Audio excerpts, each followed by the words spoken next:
جس نے بی جان کا دل چیر دیا وہ تڑپ کر اٹھی۔ ہمارا یہ مطلب نہیں تھا بابر، ہم صرف یہ کہہ رہے ہیں کہ اس کا اثر بچے نہ لیں، اس لیے احتیاط کریں، تحمل سے بولیں۔ بابر صاحب چیخ پڑے، واہ بی جان، بچے اثر نہ لیں، کیا وہ اس سب سے واقف نہیں ہیں، یا پھر وہ انسان نہیں ہے جسے میں نے آپ کے کہنے پر خود سے حویلی سے دور رکھا؟ بولیں، جواب دیں۔ جانتی ہیں آپ، باپ کے ہوتے ہوئے بھی وہ یتیموں کی طرح زندگی گزار رہی ہے، فقط ایک ملازمہ کے سہارے۔ مجھے یہ خوف سانس نہیں لینے دیتا بی جان کہ وہ جب روز قیامت میرا گریبان پکڑ کر مجھ سے پوچھے گی میری امانت کا خیال کیوں نہیں رکھا، تب میں کیا کہوں گا؟ یہ اذیت میری جان لے گی بی جان۔ وہ بولنے پر آئے تو بولتے چلے گئے۔ یہ شان روحا کے آنسوں کی وجہ سے تھا یا براق کی نفرت کی وجہ سے، پر وہ 20 سال کا ضبط توڑ کر بہتی آنکھوں سے بی جان کو ضمیر کی عدالت میں گھسیٹ چکے تھے۔ یہ سچ تھا کہ اس سے نفرت میں وہ روحا سے زیادتی کر گئی تھیں۔ سرعام اس کی ذات کو تماشا بنانے کے بجائے اسے تنہائی کی سزا سنائی گئی، جس کی حقیقت سے پردہ اٹھا کر وہ انہیں سچ کا آئینہ دکھا گئے تھے۔ اس آئینے میں وہ خود کو دیکھنے کی ہمت مفقود پاتی تھیں۔ شاہ بانو اس کے سامنے کھڑی گاڑی میں وہ سگریٹ کے گہرے کش لیتے سیکنڈ فلور کی بلکونی پر نظریں جمائے بیٹھا تھا، جس کی کھڑکیوں پر اس وقت پردے گرے تھے۔ صبح اس کا ذکر سن کر وہ آفس جانے کے بجائے یہاں آ گیا۔ عرصہ پہلے کی روبرو ہوئی ملاقات کے علاوہ اس نے اسے صرف تصویروں میں دیکھا تھا، جو ہر اینگل سے اسے وہی معصوم سی بچی کی طرح اچھی لگتی تھی جسے اس نے پہلی بار دیکھا تھا۔ وہ اس کے لیے کوئی نفرت اپنے دل میں نہ پاتا تھا، وہ ویسی ہی کیوٹ لگتی تھی جیسی پہلے دن لگتی تھی، مائی اینجل۔ سگریٹ کے دھوئیں میں بنتے اس کے عکس کو دیکھ کر وہ بڑبڑایا، بری آنکھوں کی چمک اس کا نام لیتے بڑھ گئی تھی۔ وہ وزن سے گاڑی بھگا لے گیا۔ پیچھے اٹھتے دھوئیں کو کھڑکی سے روحا نے بڑی حیرت سے دیکھا تھا۔ سائیں، کیا ہوا ہے آپ کو؟ اتنے غصے میں کیوں ہیں آپ؟ الماری سیٹ کر رہی تھی جب بابر صاحب کو اندر آتے دیکھا۔ ان کی سرخ رنگت اور ابھرتی رگیں دیکھ کر وہ دہل گئی تھیں۔ ان کے سوال پر انہوں نے ایک نظر انہیں دیکھا، اور اس ایک نظر میں کیا کچھ نہ تھا، بے بسی، شکوہ، دکھ اور اذیت۔ یہ سب دیکھ کر وہ ساکت ہو گئیں۔ 27 سالوں میں انہیں اتنا تو جان گئی تھیں کہ ان کے موڈ کا اندازہ لگا سکیں، پر اتنے سال بعد بھی وہ اپنی اذیت بیان نہیں کر سکتی تھیں کہ ان کی اذیت کے سامنے یہ اذیت کچھ نہ تھی۔ انہیں وہ 20 سالوں سے اسی طرح تڑپتے دیکھ رہی تھیں، پرشکوہ کبھی نہ کر پائیں کہ انہوں نے کبھی شکوہ کرنے کی وجہ ہی نہ دی تھی۔ کچھ نہیں عالیہ، بس بی جان نے کچھ زخموں کو چھیڑ دیا ہے جن پر بڑی مشکل سے کھرن آ سکا تھا، وہ دھیمے لہجے میں بولے۔ ان کے لہجے میں ٹوٹے کانچ کی چبھن تھی۔ تو ایسے زخموں کو نسور بننے سے پہلے اکھاڑ دیں، کیوں اتنی اذیت سہتے ہیں؟ انہوں نے بڑے ضبط سے یہ بات کہی، حالانکہ وہ جانتی تھی ان کا جواب نہیں کر سکتا۔ عالیہ، وہ بہت معصوم ہے، کیسے اسے بے رحم دنیا کے حوالے کر دوں؟ ان کی بات میں کسی قسم کا حسد نہ پا کر وہ بے بسی سے گویا ہوئے۔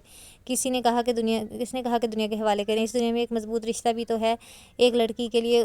ان کی معنی کی اس بات کو وہ سیکنڈ کے 1000ویں حصے میں سمجھ گئے تھے۔ اسے کون قبول کرے گا علی، اور وجہ سے تم بخوبی واقف ہو۔ گہرا سانس بھر کر بولے، جس پر عالیہ بیگم نظریں چرا گئیں۔ وہ وجہ 12 سال پہلے دفن ہو چکی ہے سائیں، وہ دھیمے لہجے میں بولی، جس پر بابر صاحب کو لگا کہ ان کا دل کسی نے نوچ لیا۔ یہ کیسی اذیت تھی جو رگیں کاٹ رہی تھی؟ بے ساختہ وہ دل پر ہاتھ رکھتے پاس پڑے صوفے پر ڈھہ گئے، جس پر عالیہ بیگم بوکھلا کر ان پر جھکیں۔ کیا ہو گیا ہے سائیں؟ آپ بس چھوڑیں ان باتوں کو، سب کچھ اللہ کے اختیار میں ہے، آپ بے فکر رہیں، وہ ناحق کسی کو سزا نہیں دیتا۔ وہ دراز سے دوائی نکال کر انہیں دیتی شان سے بولیں، جس پر ان کے سلگتے سینے میں ٹھنڈک اتری۔ وہ مسکراتے ان کا ہاتھ تھام گئے۔ تم جانتی ہو علی، تم اللہ کی طرف سے میرے لیے انمول تحفہ ہو۔ وہ ان کا ہاتھ چومتے بولے، پھر ان کے لہجے میں احترام محسوس کر کے وہ بے ساختہ مسکراتی ہاتھ چھڑا گئیں۔ اب آپ آرام کریں، ذرا کچن سے ہو آؤں۔ وہ اپنی ایک خواہش کا احترام اور اس کے نتیجے میں ان کی حالت دیکھتے وہ ندامت محسوس کرتی لب بھیج گئیں۔ ان کے لیٹنے پر انہیں کمفرٹر اڑاتی باہر نکل گئیں۔ پیچھے وہ ان کے صبر پر ابھی تک حیرت میں تھے۔ آج تک انہوں نے ان سے شکوہ نہ کیا، انہوں نے کبھی زنیرہ کو لے کر شکایت لبوں پر نہ لائی، مگر پھر بھی وہ روحا کو الگ کرنے کا فیصلہ بڑے ضبط سے قبول کر گئے تھے۔ پر اب اس کی بگڑتی حالت انہیں خوفزدہ کر رہی تھی۔ ہر روز کی طرح آج بھی وہ وہاں موجود تھا، جس کی آنکھوں میں اس نے ہوس کے بجائے کچھ اور ہی دیکھا تھا۔ اپنے لباس، شکل اور انداز سے تو وہ کسی معزز گھرانے کا لگ رہا تھا، پھر اس کی یہاں موجودگی وہ بھی روز زونی کو عجیب لگ رہی تھی۔ یہاں سے جانے کے بعد اسے کسی کروٹ چین نہ تھا، چنانچہ وہ ہر روز زونی اور جیڈی سے واک کا بہانہ کر کے یہاں آتا۔ رقص میں سوائے اس کے چہرے کو دیکھنے کے علاوہ اس کی نظر کہیں ٹھہرتی ہی نہ تھی، اور وہ بھی شاید اس کی نظروں کا ارتکاز محسوس کر چکی تھی۔ اس کی جب بھی اس پر نظر پڑتی، اس کے چہرے کے اتار چڑھاؤ اور بڑی غور سے دیکھتا تھا، لیکن لیکن اس سے بات کرنے کی ہمت نہیں کر پاتا تھا۔ اگر اس نے انکار کر دیا اور اس نے یہ پوچھ لیا کہ 2 بچوں اور بیوی ہونے کے باوجود وہ اس سے محبت کا دعوے دار کیوں ہے، تو وہ کیا جواب دے گا؟ کیونکہ اس کے پاس خود اس بات کا جواب نہ تھا۔ وہ اس سے بات کرنا چاہتا تھا، کہیں وہ کسی اور کی نہ ہو جائے، کسی اور کی باہوں میں نہ چلی جائے، کہ یہاں تو یہ سب عام تھا، اسے کسی اور کی باہوں میں سوچ کر ہی وہ بے چین ہو اٹھا تھا۔ اس نے سر اٹھا کر دیکھا تو رقص ختم ہو چکا تھا اور وہ وہاں سے غائب تھی۔ وہ سرد سے اٹھ کھڑا ہوا اور اندر کی سمت بڑھا۔ کہا، شہزادے، اندر جانا منع ہے، مگر چاہو تو میرے ساتھ چل سکتے ہو، منع نہیں کروں گی۔ اچانک اس لڑکی کے سامنے آ جانے سے وہ ٹھٹک کر رکا اور اس کی بےہودہ آفر پر اس نے بڑی مشکل سے اپنے ہاتھ کو اٹھنے سے روکا تھا۔ وہ کوئی سخت بات کہنے سے خود کو باز رکھ کر لب بھینچ گیا۔ اگر اپنی سلامتی چاہتی ہو تو چپ چاپ اپنی صورت اور بےہودہ آفر سمیت یہاں سے دفع ہو جاؤ، ورنہ اب میں اپنے ہاتھ کو روکوں گا نہیں، سمجھی؟ وہ نیچی آواز میں گرایا۔ اس کی گراہٹ پر وہ سر سے پاؤں تک کانپتی بے ساختہ اسے راستہ دے گئی۔ وہ اس پر ایک جھلستی نگاہ ڈال کر آگے بڑھ گیا اور اس کی دہشت میں مبتلا رہنا اسے اندر جانے سے روک بھی نہ پائی۔ وہاں زونی کا کمرہ تھا، جس میں ملازموں اور گلشن بائی کے علاوہ کوئی نہ جاتا تھا۔ وہ خود کو گلشن بائی کے قہر سے بچانے کے لیے جلدی سے ہال میں آ کر بیٹھ گئی، جبکہ وہ وہاں سے سیدھا راہداری میں چلتا ایک ساتھ اپنے کمروں کے سامنے آ کر رک گیا۔ اب زونی کا کمرہ کون سا ہے، اس بات کو سوچ رہا تھا۔ وہ سرد سے اندر گھسا اور دروازے کا بلٹ چڑھا گیا۔ وہ جو فون پر صوفی سے بات کر رہی تھی، دروازہ بند ہونے کی آواز پر سرد سے مڑی اور سامنے بوبی کو دروازہ لاک کرتے دیکھ اس کی آنکھیں پھیل گئی تھیں۔ وہ اس کی جرأت پر صدمے سے کھڑی رہ گئی اور دوسری طرف اس کے جواب نہ دینے پر صوفیہ فون بند کر گئی تھی۔ اسے پھیلی آنکھوں سے اپنی طرف متوجہ دیکھ کر وہ بڑے جاندار انداز میں مسکرایا تھا اور سرد سے اس کی طرف بڑھا۔ اسے مسکراتے دیکھ وہ ہوش میں آئی اور اپنی طرف بڑھتے دیکھ وہ خوف سے زرد پڑتی دیوار سے جا لگی۔ اسے خوف زدہ ہوتے دیکھ وہ جلدی سے اس کے سامنے آ کر رک گیا۔ دیکھو، ڈرو مت، میں صرف بات کرنے آیا ہوں، پھر چلا جاؤں گا، نرمی سے بولا۔ یہ شریفوں کا کون سا طریقہ ہے بات کرنے کا؟ وہ طنزیہ بولی۔ دیکھو، میری بات دھیان سے سنو، میں تم سے پہلی نظر میں دیکھ کر دل ہار بیٹھا ہوں۔ یہ ہوس نہیں ہے، یہ صرف میری محبت ہے، زونا، جو مجھے صرف تم سے ہے۔ دل لگی ہوتی تو میں یہاں نہ ہوتا، بلکہ تم میرے پاس ہوتی، وہ بھی بغیر کسی شرعی رشتے کے۔ میں تمہیں اپنی عزت بنانا چاہتا ہوں، بولو کب رشتہ لاؤں؟ وہ مدھم لہجے میں اس کے گرد حصار باندھ رہا تھا۔ اس کے لہجے کی تپش، الفاظ کی مضبوطی، یہ سب نظر انداز کرنے کے قابل نہ تھا۔ بڑفنا وہ ہوش میں آئی، قہقہ لگا کر ہنس دی۔ تم کیا سمجھتے ہو، تم جیسوں کو جانتی نہیں ہوں، جو ہوس کی آڑ میں محبت جیسی پاکیزہ شے کو گھسیٹتے ہو؟ خبردار، جو محبت کا کھیل میرے ساتھ کھیلا، چپ چاپ یہاں سے نکل جاؤ اور دوبارہ اپنی شکل مت دکھانا، حقارت سے چلائی۔ اس کے لہجے میں اپنی محبت کا مذاق اور حقارت محسوس کر کے بوبی کا خون کن پٹیوں میں ٹھوکریں مارنے لگا۔ اس نے بے دردی سے زونی کے کندھوں کو جکڑا۔ خبردار، جو میری محبت کا مذاق اڑایا، میں تمہاری جان لے لوں گا۔ ابھی تم میری محبت کو نہیں مانتی، مت مانو، مگر میں پیچھے نہیں ہٹوں گا، بلکہ روز تمہاری راہ میں آؤں گا، جب تک تم ہار کر میری باہوں میں نہیں آ جاتی، سمجھی؟ وہ جنونی انداز میں گرایا۔ اس کے لہجے میں جنون، ضد اور دیوانگی کو دیکھ کر وہ پتھر ہو گئی تھی۔ اپنے ماتھے پر اس کے ہونٹوں کا لمس محسوس کر کے وہ جی جان سے کانپ گئی تھی۔ میں روز آؤں گا، زونا، اور تم چاہ کر بھی مجھے نہیں روک سکتی۔ اس کے چیلنج اور اپنے نئے نام کو سن کر وہ حیرت سے اسے دیکھ رہی تھی، جو مغرور چال چلتا باہر نکل رہا تھا۔ پر وہ اپنا کیا کرتی، وہ کیا تھی، وہ بخوبی جانتی تھی۔ اس کی ضد کا ایک بار پھر سوچتے وہ بیٹھتی چلی گئی تھی۔ السلام علیکم پھوپھو، کیسی ہیں آپ؟ وہ کمرے سے آنے کے بعد عائشہ بیگم کے ساتھ شام کے کھانے کی تیاری کر رہی تھیں۔ آہل کی آواز پر بے ساختہ مڑی۔ بلیک جینز، براؤن شرٹ، سفید جوگرز میں ملبوس، گندمی رنگت، گولڈن براؤن آنکھیں، کلین شیو، گھنی مونچھیں اور ان کے نیچے ہلکے عنابی ہونٹ، ماتھے پر اپنے بال بکھرائے وہ ان کے سامنے بڑی شان سے کھڑا تھا۔ ماشاءاللہ، میرا شہزادہ آیا ہے، عائشہ بیگم فرط مسرت سے بولتی آگے بڑھ کر اس کی پیشانی چوم گئیں۔ ان سے ملنے کے بعد وہ عالیہ بیگم سے بھی ملا، جنہوں نے پیشانی چوم کر دعائیں دیں۔ سیغم نہیں آیا کیا آہل؟ وہ اس سے مل کر سیغم کا پوچھنے لگیں۔ وہ باہر براق سے مل رہا ہے پھوپھو، کیا میں اکیلا نہیں آ سکتا، جو ہر بار اس دم چھلے کا ضرور پوچھتی ہیں آپ؟ نروٹھے پن سے بولا۔ فضول مت بولا کرو، وہ بھی تو اس گھر کا حصہ ہے، شریر نہ ہو تو، شہد اگیں لہجے میں بولیں، جس پر وہ ہنستا ہوا باہر بھاگ گیا کہ جس کے دیدار کے لیے وہ اندر آیا تھا وہ کہیں نہیں تھی۔ اسی لیے وہ باہر گیا، شاید اس کی جھلک نظر آ جائے، پر وہ اس سے کتراتی تھی۔ اب بھی چھپ کر بیٹھی ہوگی کہیں۔ وہ اسے کب سے چاہتا تھا، یہ تو وہ خود بھی نہیں جانتا تھا، پر وہ جب تک اسے دیکھ نہ لیتا اسے چین نہیں آتا تھا، اور یہ بات تو اس نے اپنے بھائی اور براق کو پتہ تک چلنے نہ دی تھی، ہمیشہ چھپا کر رکھی۔ پر اب وہ بے چین ہوتا جا رہا تھا کہ کب وہ اس کی پناہوں میں آئے اور کب وہ اس پر اپنے بے انتہا پیار کی بارش کرے، مگر وہ تو اسے دیکھ کر ہی گدھے کے سر سے سینگ کی طرح غائب ہو جاتی تھی۔ وہ بس دیکھ کر رہ جاتا تھا۔ اب بھی اس نے شاید گاڑی کا ہارن سن لیا تھا، اسی لیے غائب تھی۔ ہارن بجانے پر آہل کا دل کر رہا تھا سیغم کا منہ توڑ دے، جس نے دیدار کا اتنا اچھا موقع ہاتھ سے نکلوا دیا، مگر چلو کوئی نہیں، دکھ ہی جائے گی، کہاں تک چھپے گی۔ وہ اپنے بالوں میں ہاتھ پھیرتا دلکشی سے مسکراتا ہال میں آیا۔ ایک نظر سیغم اور اس کو لڑتے دیکھا، اور اس نے براق کو دیکھا جو خود ان کی لڑائی سے بیزار صوفے پر بیٹھا انہیں کوفت بری نظروں سے دیکھ رہا تھا۔ لڑائی کی وجہ کچھ بھی نہ تھی، صرف ماہی کو مسئلہ یہ تھا کہ وہ ان سب کے ساتھ کیوں جائے گا۔ یہ اس کا پلان ہے تو اس کی مرضی کے لوگ جائیں گے۔ یہ تمہاری سلطنت نہیں ہے میڈکی جس میں تمہاری مرضی کی رعایا بسے گی، سمجھی؟ میں تو ضرور جاؤں گا، کر لو جو کر سکتی ہو۔ وہ آنکھیں گھماتا تنگ کر بولا۔ اپنے آپ کے میڈکی کہے جانے پر ماہی کی آنکھیں صدمے سے پھیل گئیں۔ کیا تم ہوگے میںڈک اور تمہاری بیوی ہوگی میںڈکی؟ خوب جمے گی دونوں کی، ہا ہا ہا۔ وہ بھی جواباً اسے چڑھاتی کہکا لگا کر ہنسی جس پر وہ دانت پیس کر رہ گیا۔ کیا ہو گیا ہے ماہی؟ گھر آئے مہمان سے کوئی ایسی بات کرتا ہے؟ Behave your self. لاؤنج میں آئیں عالیہ بیگم نے سرزنش کی جس پر سیگم نے اپنے 32 دانتوں کی نمائش کی۔ اس کی دل جلاتی ہنسی پر وہ پیر پٹکتی براق کے پاس بیٹھ گئیں۔ کیسے ہو سیگم؟ بھائی صاحب بھابھی کیسی ہیں؟ ماہی کو ڈانٹنے کے بعد انہوں نے سیگم سے حال احوال پوچھا۔ سب ٹھیک ہے آنٹی، آپ کی صحت کیسی ہے؟ وہ مودم لہجے میں بولا۔ میں ٹھیک، تم بیٹھو نا، کھڑے کیوں ہو؟ انہوں نے شائستگی سے کہا جس پر وہ سر ہلاتا اہل کے برابر بیٹھ گیا۔ نوری کے لائے گئے لوازمات سے وہ بھرپور طریقے سے انصاف کر رہے تھے اور عائشہ بیگم عالیہ بیگم نہال ہوتی انہیں دیکھ رہی تھیں۔ عنایہ کہاں ہے؟ ماہی آئی نہیں ابھی تک؟ عالیہ بیگم نے اس سے پوچھا تو موبائل پر بزی تھی۔ مام وہ اندر پھپھو کو دوائی دینے گئی تھی، پتہ نہیں کہاں رہ گئی۔ اس وقت ذکیہ بیگم کے آرام کا وقت ہوتا تھا اور وہ دوائی لے کر سو جاتی تھی۔ زندگی کے تھپیڑوں نے وقت سے پہلے بوڑھا کر دیا تھا۔ ماہی کے کہنے پر وہ سر ہلاتی کچن کی طرف بڑھ گئیں۔ شام کا کھانا بھی تیار کرنا تھا۔ پیچھے ماہی کی بات پر اہل کے کان کھڑے ہو گئے۔ اس کے ہاتھ میں موجود گلاس لرزا جس میں موجود جوس کے اس کے کپڑوں پر گرا۔ وہ سرت سے اٹھا اور معذرت کرتا اندر بڑھ گیا۔ براق کے کمرے میں پہنچ کر اس نے شرٹ کو دھویا اور پھر اس کا رخ ماہی کے کمرے کی طرف تھا۔ دروازے پر پہنچ کر اس نے نوک کیا جس پر اندر سے مدھم آواز میں یس کی آواز آئی۔ وہ جلدی سے اندر گھس گیا اور دروازہ لاک کر دیا۔ عنایہ ذکیہ بیگم کو دوائی دے رہی تھی۔ ہارن کی آواز پر چونک گئی۔ ماں کے استغفار پر باہر پورچ میں دیکھا جہاں وہ دونوں اندر بڑھ گئے۔ وہ جلدی سے پردے برابر کرتی ماں کو سونے کی تلقین کرتے اپنے روم میں آ گئی۔ اس میں اہل کی نظروں کو سہنے کی ہمت نہ تھی۔ وہ کوئی بچی تو نہ تھی جو اس کی نظروں کو نہ سمجھتی، پر مورد اس کی شادی براق سے کرنا چاہتی تھیں۔ اس کے دل میں براق کے لیے کچھ نہ تھا۔ اس نے کبھی اسے اس نظر سے دیکھا بھی نہیں تھا۔ پھر یہ سب اب اہل کو پیغام دیتی نگاہیں وہ اندر تک غائب تھیں، اس لیے ہر بار اس کے آنے پر روپوش ہو جاتی، مگر وہ بھی اپنے نام کا ایک تہا اسے ڈھونڈ ہی لیتا تھا۔ اب بھی وہ بیڈ پر لیٹی ان سوچوں میں گم تھی کہ دروازے کی آواز پر چونک کر یس کہہ گئی کہ شاید نوری ہو، مگر لاک کی آواز پر پٹ سے آنکھیں کھول دیں اور سامنے اہل کو دروازے سے ٹیک لگائے کھڑا دیکھ بستر سے اتری۔ وہ دروازہ لاک کر کے مڑا اور سامنے سے دوپٹے سے بے نیاز بال کھولے دیکھ اس کی آنکھوں کی چمک بڑھ گئی۔ اس کے بستر سے اٹھنے پر اس کے سڈول وجود کی رعنائیاں دیکھ کر اس کے آنکھوں میں خمار اترا۔ وہ قدم قدم چلتا اس کی طرف بڑھا۔ وہ آنکھوں میں خوف سجائے اس کے بڑھنے دیوار سے جا لگی۔ اس کی زبان تالو سے چپک گئی تھی۔ اس کی اس جرأت پر اگر کمرے میں کوئی آ جاتا تو اپنی حالت اور اس کی نزدیکی دیکھ اسے جان سے مار دیا جاتا۔ اس بارے میں سوچ کر عنایہ کا بدن کانپ اٹھا۔ اس کی غیر ہوتی حالت سے وہ بھی انجان نہ تھا۔ چھپ کیوں رہی ہو مجھ سے؟ بولو میری جان۔ اس کے چہرے پر آئی لٹ کو بڑی فرصت سے پیچھے کرتے گمبھیر لہجے میں استفسار کیا۔ اس کی بے باک حرکت پر وہ سر تک کانپ گئی۔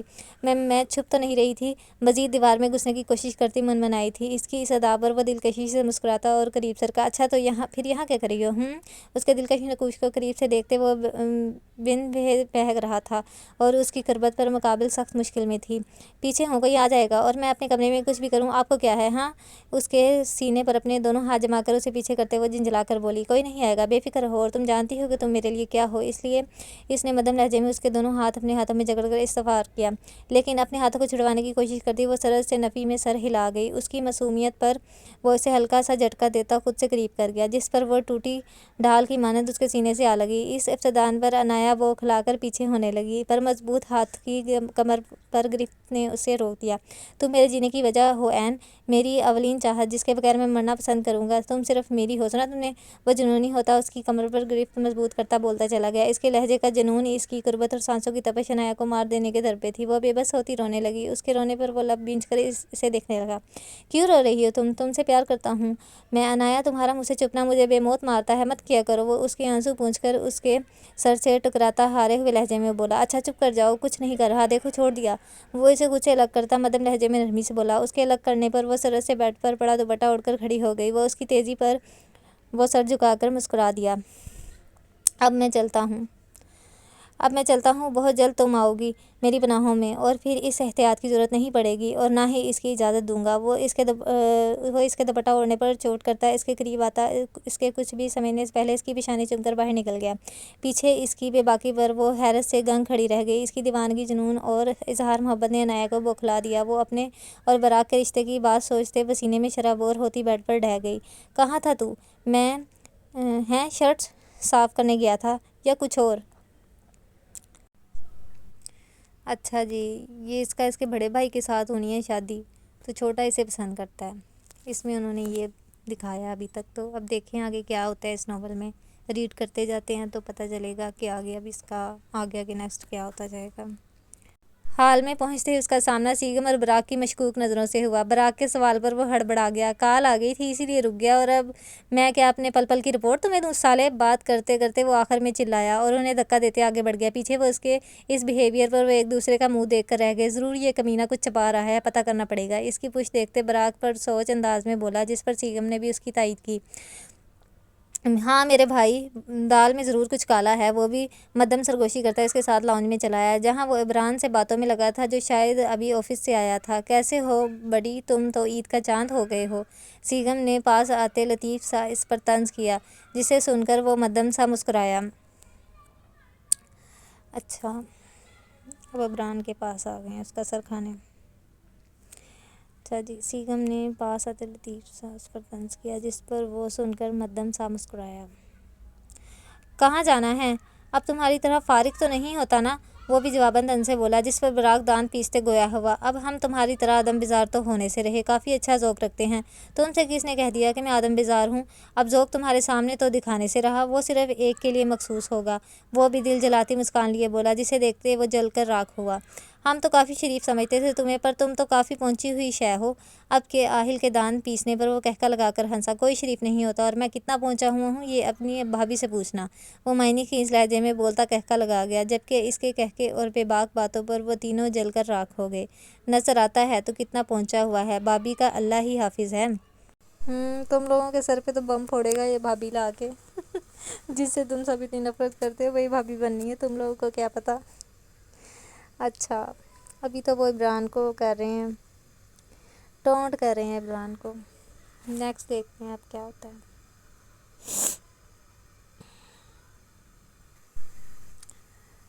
کہ اس کے بعد وہ کہتا ہے، اچھا چھوڑو چلتے ہیں، کافی ٹائم ہو گیا ہے۔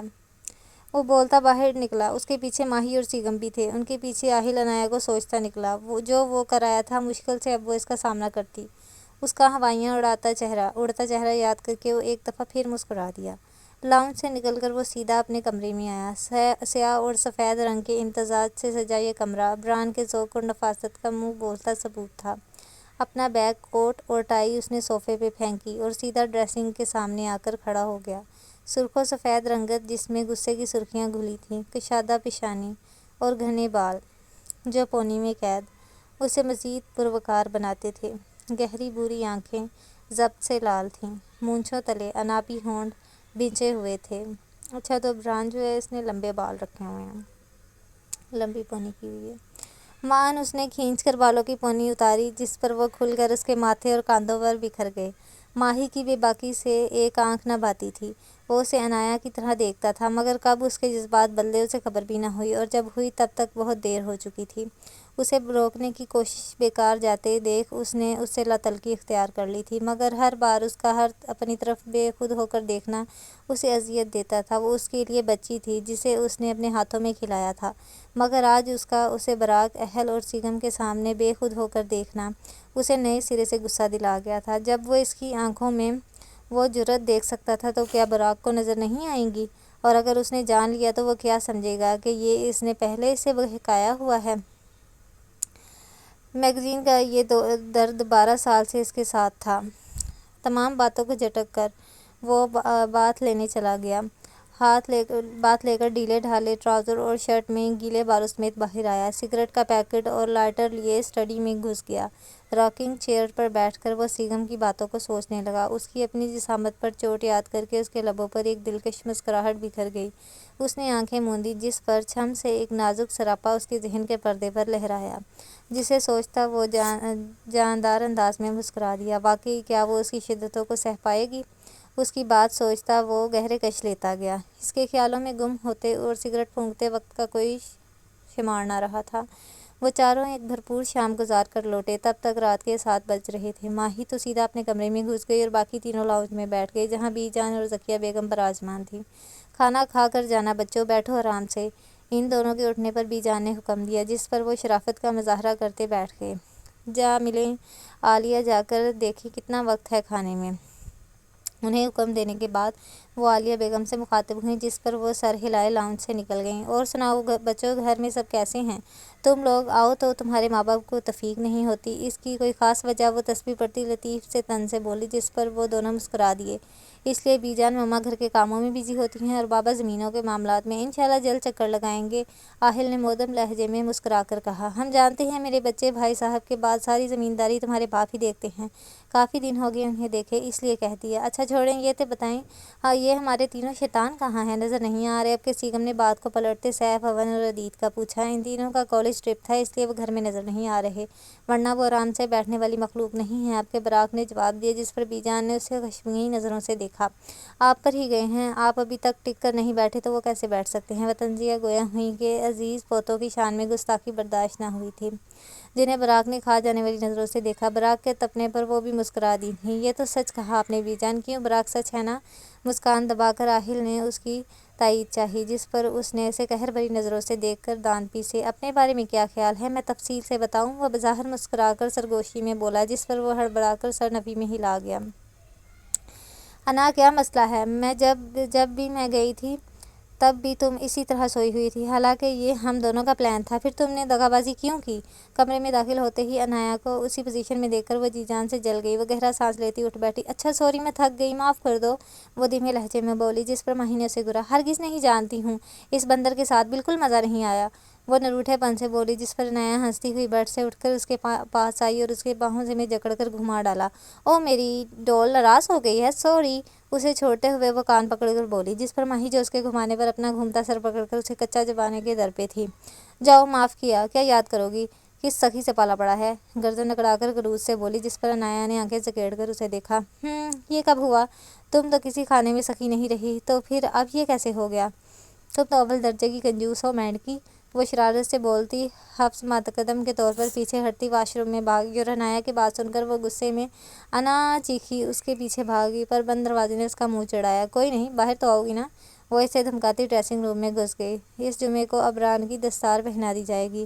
کیا آپ کو اس سے کوئی مسئلہ ہے؟ ابران ڈائننگ ٹیبل پر سب رات کا کھانا کھا رہے تھے جب بی جان نے یہ فیصلہ سنایا تھا۔ ابران کی رائے بھی مانگی۔ ان کے اتنے اچانک فیصلے پر کھانا کھاتے افراد نے چونک کر بی جان کو دیکھا، اور پھر سب نے ابران کو دیکھا، جو عام حلیے میں کھانا کھا رہا تھا۔ مجھے کوئی اعتراض نہیں ہے بی جان، آپ وقت بتا دیں، میں پہنچ جاؤں گا، وہ اپنے مخصوص انداز میں دو ٹوک بولا، جس پر سب نے حیرت سے اسے دیکھا۔ یہ کیا بات ہوئی ابران؟ آپ کو اس دن گھر ہونا چاہیے، بابر صاحب حیرت سے بولے، جس پر وہ گہرا سانس لیتا ان کی طرف متوجہ ہوا۔ ضروری میٹنگ ہے چاچو، آپ بے فکر رہیں، میں وقت پر پہنچ جاؤں گا، اس نے دھیمے لہجے میں بولا۔ ٹھیک ہے، جیسا آپ کو مناسب لگے، لیکن وقت کی پابندی لازم ہے، وہ دو ٹوک گویا ہوئی، جس پر وہ سر ہلا کر نیپکن سے لپٹا کر میز سے اٹھ کر کمرے میں چلا گیا۔ اس کے جانے کے بعد بابر صاحب بھی اٹھ گئے۔ بی جان، اگلے دن پھر ہم پارٹی ارینج کریں گے، اوکے؟ سب سے پہلے ماہی چمک کر بولی، جس پر اس کے ساتھ بیٹھی عنایا پر آہل کی نظریں اٹھی، اور عین موقع پر عنایا نے بھی اسے دیکھا۔ موقع غنیمت جان کر اس نے دائیں آنکھ دبائی، جس پر وہ سٹ پٹا کر ماہی کی طرف متوجہ ہوئی، جس کا چہرہ چمک رہا تھا۔ سب سے زیادہ خوشی اسے ہی تھی۔ کیوں نہیں؟ خوشی پر ہم سب کا بھی تو حق ہے، بے فکر رہیں، شاندار جشن منایا جائے گا۔ غروب آفتاب کا وقت تھا، سورج کی سنہری کرنیں ہر سو پھیلتی ایک الگ ہی منظر پیش کر رہی تھیں۔ ایسے میں شاہ ہاؤس میں خاموشی کا راج تھا۔ صرف فرسٹ فلور کے ایک کمرے میں روشنی میں ایک وجود اسٹڈی ٹیبل پر بیٹھا پڑھائی میں گم تھا۔ سیاہ بال جوڑے میں قید تھے، پھر بھی کچھ ریل لٹیں اس کے رخساروں پر پھسلتی اسے بار بار تنگ کر رہی تھیں۔ سیاہ آنکھیں جھکی ہوئی تھیں، اور سورج کی مدھم ہوتی کرنیں اس کے چہرے پر پڑتی ایک الگ ہی نظارہ پیش کر رہی تھیں۔ بہت سا لکھنے پر وہ ایک مدھم انگڑائی لیتی کرسی سے اٹھی، بیڈ پر پڑا دوپٹہ اوڑھ کر کمرے سے نکل کر لاؤنج میں چلی آئی، جہاں اس وقت اماں بھی بیٹھی تھیں۔ کیا بات ہے، آج کچھ زیادہ تھک گئی ہو تم؟ اسے صوفے پر نیم دراز ہوتے دیکھ وہ فکر مندی سے بولیں۔ بس ویسے اماں، آج کچھ زیادہ ہی پڑھائی کر لی تو تھک گئی، آپ فکر مت کریں، میں ٹھیک ہوں، وہ ان کی فکر پر انہیں بہلاتے ہوئے بولی۔ وہ جانتی تھی کہ وہ ضرور چائے بنانے گئی ہوں گی، کل اس کا لاسٹ پیپر تھا جس کی اسے جم کر تیاری کرنی تھی، پر یہ تھکن تو ذہنی تھی، جسمانی نہیں۔ بابا کو یہاں سے گئے آج چوتھا دن تھا، اور اپنے وعدے پر وہ پورا نہ اترتے ہوئے واپس تو دور کال تک نہ کر پائے تھے۔ کیا وہ اتنی ارزاں تھی کہ کسی کو یاد تک نہ آتی تھی؟ بے ساختہ سے اسے اپنی ماں یاد آئی، وہ ہچکی لیتی فوراً اٹھ بیٹھی، پانی پی کر اماں کے ڈر سے سرد سے اس نے اپنے آنسو پونچھے۔ خوش رہا کرو روحا، غم تو آتے ہی ہیں، مگر جو ڈٹ کر ان کا مقابلہ کرتا ہے وہ کامیاب رہتا ہے۔ غم خوشی سب ہمارے ساتھ ہوتے ہیں میری جان، دکھ میں مسکرا کر صبر کرنا اللہ کو بے حد پسند ہے، اور ہو سکتا ہے کہ اللہ نے تمہارے لیے اس سے بہتر سوچ رکھا ہو، کیونکہ ہم سے کچھ چھوٹا لے کر ہمیں بہت سے بھی نوازتا ہے، اور مجھے یقین ہے اس نے تمہارے کچھ بہت اچھا سوچ رکھا ہے، اس لیے غم نہ کیا کرو۔ وہ اس کے بال سہلاتے روانگی میں بولتی چلی گئیں۔ جو وہ بولتی رہیں، روحا کا دل پگھل رہا تھا اور پانی آنکھوں کے راستے بہہ رہا تھا۔ چلو اٹھو، مغرب ہو رہی ہے، نماز پڑھو، انشاءاللہ سکون ملے گا۔ وہ اس کی پیشانی چوم کر گویا ہوئی، جس پر وہ آنکھیں صاف کرتی اٹھ بیٹھی۔ آپ میری زندگی کا کل اثاثہ ہیں اماں، آپ نہیں ہوتی تو پتہ نہیں کیا ہوتا۔ وہ ان کے گال چومتی رنجیدگی سے بولی۔ میں نہ ہوتی تو کوئی اور ہوتا تو کیا اس کے بھی اس طرح گال چومتی تم؟ ان کے شرارتی اور معنی خیز لہجے پر وہ سرخ ہوتی ان کے سینے میں سما گئی۔ ہیلو، کون بول رہا ہے؟ بولو بھی، کیا موت ہے؟ کب سے دماغ خراب کیا ہوا ہے؟ بولو، بولتے کیوں نہیں تم؟ پچھلے 4 دنوں سے اسی طرح کی رونگ کالز آ رہی تھی۔ پہلے تو وہ اگنور کر رہی تھی، پھر مقابل بھی شاندار اول درجے کا ڈھیٹ تھا۔ مستقل مزاجی سے روز 6 دفعہ فون کرتا تھا۔ آج وہ کچھ جھنجھلاتی دوسری طرف چھائی خاموشی پر گویا ہوئی، پر اپنے سوال پر ہنوز چھائی خاموشی پر وہ فون رکھنے ہی والی تھی کہ دوسری طرف گونجتی آواز گمبھیر آواز پر ساکت ہوئی۔ اتنی جلدی بھول گئیں؟ ابھی 4 دن پہلے ہی تو ملاقات ہوئی تھی تم سے، اور وہ ملاقات اتنی عام بھی نہیں تھی کہ تم بھول جاؤ۔ وہ اپنے مخصوص لہجے میں بولا۔ اس کے مسکراتے لہجے پر الینا کے ذہن میں دھماکے سے وہ وڈیرا آیا جو اس سے اظہار محبت کر رہا تھا۔ اس نے تو اپنی طرف سے بات ختم کر دی تھی، مگر وہ تو اس کے فون نمبر تک پہنچ گیا تھا۔ اس کے سوال پر وہ کچھ دیر خاموش رہی۔ کیا ہوا، زبان کٹ گئی کیا؟ اس دن تو بڑی روانی سے چل رہی تھی۔ وہ اس کی خاموشی پر چوٹ کرتا طنزیہ بولا، جس پر وہ صدمے سے نکل کر بھڑک اٹھی۔ زبان نہیں کٹی، میں تو آپ کی برداشت پر حیران ہوں کہ اتنی انسلٹ کے بعد بھی آپ مجھ سے رابطہ کر رہے ہیں، حیرت ہے۔ وہ بڑے کاندار لہجے میں بولی، جس پر براق کہکا لگا کر ہنسا۔ اپنی طرف سے تو اس نے اسے بھڑکایا تھا، مگر اس کی ہنسی نے الینا کو حیران کر دیا۔ کیا پاگل ہو گئے ہیں جو اپنے انسلٹ پر ہنس رہے ہیں؟ وہ اس کے مسلسل ہنسنے پر جھنجھلا کر بولی۔ اسے پاگل پن نہیں کہتے میری جان، یہ تو میرا پیار ہے، اور سچ کہوں میں خود حیران ہوں کہ مجھے تم سے محبت ہو کیسے گئی، اور تو اور مجھے تمہاری باتیں بری بھی نہیں لگ رہی ہیں۔ وہ مسکراتے لہجے میں بولتا الینا کو آگ لگا گیا۔ خبردار جو مجھے ان بیہودہ ناموں سے پکارا اور یہ پیار کی فضولیات اپنے پاس رکھی، میں آپ کی کوئی کسی کو کیسے اتنا پیارا لگ سکتا ہے نا؟ وہ بھڑک کر بول رہی تھی کہ براق کے خمار آلود لہجے میں کیے گئے سوال پر اپنے نام کے اس انداز میں چھوٹا کرنے پر چپ رہ گئی۔ براق کے اینا کہنے پر وہ جھرجھری لیتی کال ڈسکنیکٹ کر گئی۔ پاگل! اس کے فون بند کرنے پر سیل پر جہاں اس کی تصویر جگمگا رہی تھی دیکھتے مسکراتے ہوئے بولا۔ موبائل بیڈ پر پھینک کر وہ ٹیرس پر چلا آیا۔ ٹھنڈی ہواؤں سے اس کا شرٹ سے بے نیاز وجود کپ کپایا۔ چاند کی روشنی ہر سو پھیلی ہوئی تھی۔ اس نے سگریٹ سلگاتے آسمان کی طرف دیکھا، جہاں اسے چاند میں الینا کا عکس نظر آیا۔ اس کی آواز اسے نئے سرے سے سکون پہنچاتی تھی، مگر اس وقت سکون سے اس کے اندر اسے پانی کی طرف بڑھتی جا رہی تھی کہ کب وہ اس کی باہوں میں اور وہ اس پر اپنے پیار جنون کی بارش کر سکے، مگر وہ بھی اس چاند کی مانند اس سے دور تھی، جسے وہ دیکھ تو سکتا تھا مگر چھو نہیں سکتا تھا۔ لیکن بہت جلد وہ اس کی باہوں میں ہوگی۔ اس نے دل ہی دل میں سگریٹ کے گہرے کش لیتے مصمم ارادہ باندھا۔ ذہن کے ایک کونے پر آج مورے سے ہونے والی گفتگو چمکی، جس پر اس کے مسکراتے لب سکڑ گئے۔ ارے آپ مورے، مجھے بلا لیا ہوتا، میں آ جاتا، آپ نے خواہ مخواہ تکلیف کی۔ انہیں اس وقت اپنے کمرے میں آتا دیکھ وہ بیڈ سے اٹھتا بول اٹھا، جس پر وہ مسکراتی اس کے پاس بستر پر بیٹھ گئی۔ انہوں نے اسے دیکھ کر دل ہی دل میں ماشاءاللہ کہا، جو اس وقت عام سے حلیے میں بھی ماحول پر چھایا ہوا تھا۔ وہ ہو بہو بابر صاحب کی کاپی تھا۔ ان کی جوانی کی تصویریں آنکھیں ان کی چرائی تھیں۔ اسے دیکھ کر انہیں بابر صاحب کی جوانی یاد آتی، وہی غرور، تمکنت اور اٹھان جو کبھی ان کا خاصہ ہوا کرتی تھی۔ جسے بات کرنی ہو وہی آیا کرتا ہے۔ براق، کبھی کنویں کو پیاسے کے پاس آتے دیکھا ہے تم نے؟ بڑے معنی خیز انداز میں بولی، جس پر وہ سر ہلاتا سیدھا ہو کر بیٹھ گیا۔ بولے، کیا بات آپ کو یہاں تک لے آئی ہے مورے؟ وہ دھیمے لہجے میں انہی کے انداز میں بولتا بڑے غور سے دیکھ رہا تھا۔ بات دراصل یہ ہے کہ میں چاہتی ہوں کہ عنایا کو تمہارے نکاح میں دے دیا جائے، تمہیں کوئی اعتراض تو نہیں؟ ان کی بات سن کر براق کو لگا کہ گھر کی چھت اس پر آ گری ہو۔ وہ اسے ماہی کی طرح دیکھتا تھا۔ پھر مورے ایسی بات کیسے کر سکتی تھیں؟ مجھے منظور نہیں ہے مورے، میں نے اسے ہمیشہ ماہی کی طرح دیکھا ہے، پھر یہ سب ناممکن ہے۔ تمہید اگر انہوں نے نہیں باندھی تھی تو وقت براق نے بھی برباد نہیں کیا تھا۔ بڑے دو ٹوک انداز میں انکار کیا، جس پر عالیہ بیگم اس کے سرخ پڑتے چہرے کو دیکھنے لگیں۔ بہن ماننے سے کوئی بہن نہیں بن جاتا براق، ہمیں آپ سے اس بے وقوفی کی امید نہیں تھی۔ انہوں نے اس کے جواز کو ہوا میں اڑایا، جس پر وہ طیش میں آتا اٹھ کر کھڑکی کے پاس چلا آیا اور مٹھیاں بیچ کر اپنے غصے کو قابو کرنے کی کوشش کی۔ جب بولا تو اس کا لہجہ بے حد سخت تھا۔ میں پھر بھی یہ شادی نہیں کروں گا مورے۔ وہ کون ہے جسے آپ عنایا پر فوقیت دے رہے ہیں؟ اس کے دو ٹوک انکار پر وہ جبتے لہجے میں بولی، جس پر ایک لمحے کو براق سن ہوا۔ بہت جلد ملواؤں گا آپ کو، بے فکر رہیں۔ خود کو کمپوز کر کے وہ ڈٹائی سے بولا، جس پر وہ ساکت ہو گئیں۔ طریق کو مت دہرائیں براق، کیونکہ اس بار حویلی کے پاس کھونے کے لیے کچھ نہیں ہے۔ ان کے تھکے تھکے لہجے میں کہنے پر اس کی زبان تالو سے چپک گئی۔ وہ بڑی مشکل سے مزہ اور ان کی طرف دیکھا، جن کے چہرے پر ماضی میں ہونے والے ظلم کی داستان رقم تھی۔ مورے وہ دھیمے سے بڑبڑایا، جس پر نفی میں سر ہلائیں اس کے کمرے سے نکل گئیں، اور پیچھے وہ پتھر کے مجسمے کی مانند کھڑا رہ گیا۔ اور جو قسمت نے لکھا وہ ہو کر رہتا ہے۔ بوبی کی ہر روز آمد اور اس پر ایک ہی التجا پر زونی کب تک پتھر بنتی، آخر ہار گئی۔ پتھر پر بھی قطرہ قطرہ پانی گرے تو اس میں بھی شگاف پڑ جاتا ہے۔ یہ تو پھر اس کا نازک سا دل تھا جو عزت کا تمنائی تھا، اور جہاں سے عزت اور پیار ملے دل اسی جانب راغب ہو جاتا ہے۔ 3 مہینوں میں وہ ایک دوسرے سے تقریباً روز ملتے تھے۔ ناغہ صرف تب ہوتا جب بوبی اپنے گاؤں جاتا۔ وہ ہر روز گلشن بائی کو لاکھوں دیتا اس کے ساتھ رات گزارنے کے، اور وہ رات ان کی باتوں میں گزرتی۔ ابھی وہ بیڈ پر نیندراز بوبی کے پاس بیٹھی تھی، جس نے اس کا ایک ہاتھ اپنے سینے پر رکھ کر آنکھیں موند رکھی تھیں۔ ہم کب تک اس طرح ملتے رہیں گے؟ شاہ، آپ اپنے گھر والوں سے بات کریں نا، کیا پتہ وہ مان جائیں۔ وہ ایک بار پھر بولی، جو بات وہ ہر روز کرتی، جس کا ایک ہی جواب ملتا کہ آغا جان نہیں مانیں گے۔ اس نے اسے سب بتا دیا تھا کہ وہ شادی شدہ ہے اور ایک جاگیردار گھرانے سے تعلق رکھتا ہے، جہاں خاندان سے باہر شادیاں نہیں کی جاتیں۔ یہ سب جان کر اسے کوئی فرق نہیں پڑا تھا۔ وہ اسی پر شاکر تھی کہ اسے اس غلاظت سے چھٹکارا مل جائے گا اور وہ ایک باعزت زندگی گزار پائے گی، مگر گھر والوں کے نہ ماننے کی وجہ سے وہ ہر بار یہی کہتا کہ ہم نکاح کر لیتے ہیں، مگر وہ صرف یہ چاہتی تھی کہ یہ سب دل کی رضامندی سے شادی ہو۔ اس کی بات پر بوبی نے چونک کر آنکھیں کھولی اور اٹھ بیٹھا۔ ہم نکاح کر لیتے ہیں زونا، اور جب نکاح ہو جائے گا تو آقا جان خود مان جائیں گے، تم بس ہاں کرو۔ اس کے ایک بار ہاں التجائی انداز میں کہنے پر وہ سوچ انداز میں سر ہلا گئی، جس پر وہ فرط جذبات سے اسے گلے لگا گیا۔ اس کے چوڑے سینے پر سر رکھ کر وہ سکون سے آنکھیں موند گئی۔ جب ہم آقا جان کو پوتا یا پوتی دیں گے تو وہ خود ہی مان جائیں گے، وہ شرارت سے بولا، جس پر وہ سرخ ہوتی مزید اس کے سینے میں چپک گئی اور وہ قہقہہ لگاتا اس کا سر چوم گیا، مگر اس کی آنکھوں میں سوچ کی پرچھائیاں تھیں۔ کیا واقعی آقا جان مان جائیں گے؟